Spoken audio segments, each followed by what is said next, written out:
તારીખ 7 એપ્રિલ 2025 યોહાનના ગ્રંથમાંથી પાઠ અધ્યાય 8 કલમ 1 થી 11। પણ ઈસુ જેતૂન પહાડ પર ચાલ્યા ગયા।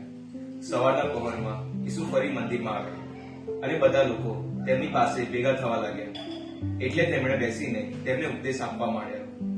એવામાં શાસ્ત્રીઓ અને ફરોશીઓ વ્યભિચાર કરતા પકડાયેલી એક બાઈને તેમની પાસે લઈ આવ્યા અને તેને વચમાં ઊભી રાખી તેઓએ ઈસુને કહ્યું, ગુરુજી, આ બાઈ વ્યભિચાર કરતા રંગે હાથે પકડાય છે। હવે શાસ્ત્રમાં મોશેએ આપણને એવી બાઈને પથ્થર મારીને મારી નાખવાનું ફરમાવેલું છે, તો આપ શું કહો છો? આમ કહેવાના તેમનો હેતુ એમની પરીક્ષા કરી જોઈ એમના ઉપર આરોપ મૂકવાનો, કંઈક બહાનું મેળવવાનો હતો। પણ ઈસુ તો નીચા વળીને આંગળી વતી ભોંય ઉપર લખવા લાગ્યા। છતાં પેલા લોકોએ પ્રશ્ન પૂછવાનું ચાલુ રાખ્યું, એટલે ઈસુએ ટટ્ટાર થઈને તેમને કહ્યું, તમારામાં જે નિષ્પાપ હોય તે એને પહેલો પથ્થર મારો। અને ફરી તેઓ નીચા વળીને ભોંય ઉપર લખવા લાગ્યા। આ સાંભળીને મોટાથી માંડીને સૌ એક પછી એક ચાલ્યા ગયા અને ઈસુ એકલા જ રહી ગયા। પેલી બાઈ તેમની સામે ઊભી હતી।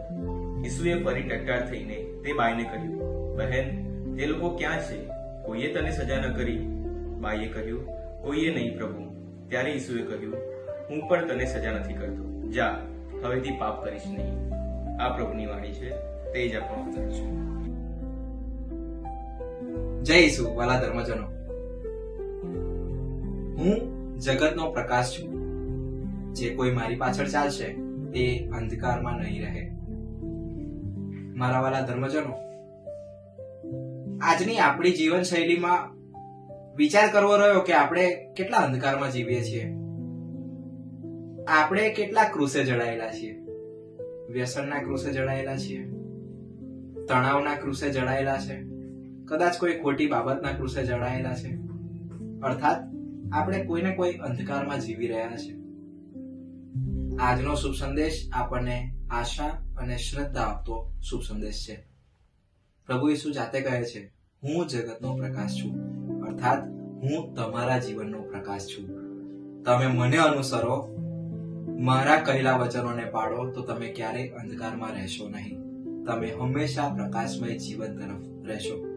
અને વાલા ધર્મજનો, આજે માતા ધર્મસભા સંત જોન બાપ્તિસ્ત દે લા સાલનો તહેવાર ઉજવે છે।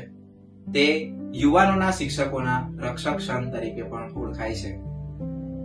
એ ઘણા અમીર ઘરમાંથી આવતા હતા। ફ્રાન્સ દેશમાં એમનો જન્મ થયો અને એમણે આખું જીવન પોતાનું ગરીબ બાળકોના શિક્ષણ પાછળ ખર્ચી નાખ્યું। આજે આપણામાંથી ઘણા શિક્ષક છે, એમની માટે પણ આજે એક પડકારરૂપ રહ્યો કે આપણે વિદ્યાર્થીઓના જીવનમાં પ્રકાશરૂપ છીએ ખરા? જય ઈસુ।